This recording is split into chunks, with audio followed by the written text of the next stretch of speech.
ఏపీలో మొత్తం 3 ఎమ్మెల్సీ స్థానాల కౌంటింగ్ ఏర్పాట్లు పూర్తయ్యాయి. 2 గ్రాడ్యుయేట్, 1 టీచర్ స్థానానికి ఎన్నికలు జరిగాయి.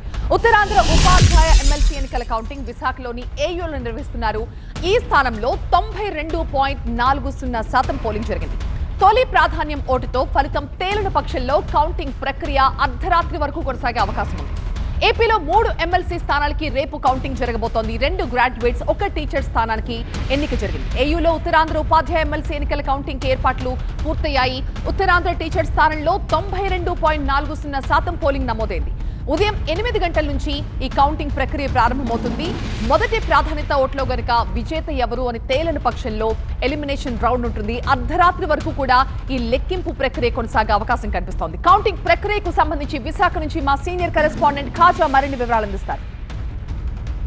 ఉత్తరాంధ్ర ఉపాధ్యాయ ఎమ్మెల్సీ ఎన్నికల కౌంటింగ్కు సంబంధించి అధికారులు పకడ్బందీ ఏర్పాటు చేశారు. ప్రస్తుతం ఏయూలోని ట్రిపుల్ ఇంజనీరింగ్ బ్లాక్ దగ్గర ప్రస్తుతం మనం ఉన్నాం. ఇక్కడే స్ట్రాంగ్ రూమ్ కూడా ఈ బ్లాక్లోనే ఉంది.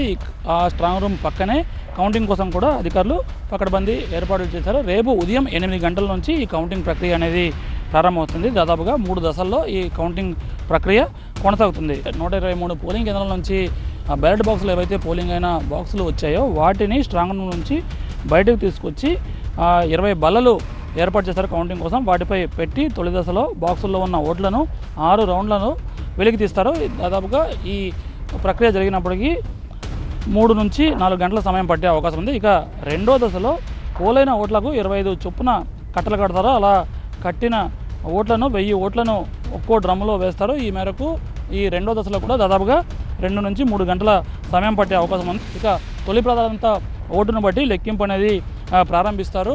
ఎవరికైతే తొలి ప్రాధాన్యత ఓట్లో ఎక్కువ ఓట్లు పోలయ్యాయో, అంటే పోలైన ఓట్లు 20,783 ఓట్లు ఏవైతే పోలయ్యాయో వాటిలో 50% అంటే 10,391 92 ఓట్లు తొలి ప్రాధాన్యత ఓట్లు వచ్చి ప్లస్ దానికి 1 వచ్చినట్టుగా అయితే వారిని విజేతగా ప్రకటిస్తారు. అలా కాని పక్షంలో ఎలిమినేషన్ రౌండ్ ప్రక్రియ అనేది స్టార్ట్ అవుతుంది. తొలి ప్రాధాన్యత ఓట్లో ప్రక్రియ అనేది పూర్తిగా అయితే సాయంత్రం 4-5 గంటల కల్లా విజేత ఎవరో అధికారులు ప్రకటించే అవకాశం ఉంది. ఓవరాల్గా ఈ కౌంటింగ్ ప్రక్రియను విశాఖ జిల్లా returning officer collector Harendra Prasad పర్యవేక్షిస్తున్నారు. మొత్తం మీద అధికారులకు పకడ్బందీ ఆదేశాలు కూడా జారీ చేశారు. మొత్తం మీద ఈ లెక్కింపు ప్రక్రియను పూర్తిగా పారదర్శకంగా చేసేందుకు అధికారులు అన్ని ఏర్పాట్లు అయితే చేశారు. కెమెరా పర్సన్ బాబుతో ఖాజా టీవీ విశాఖపట్నం.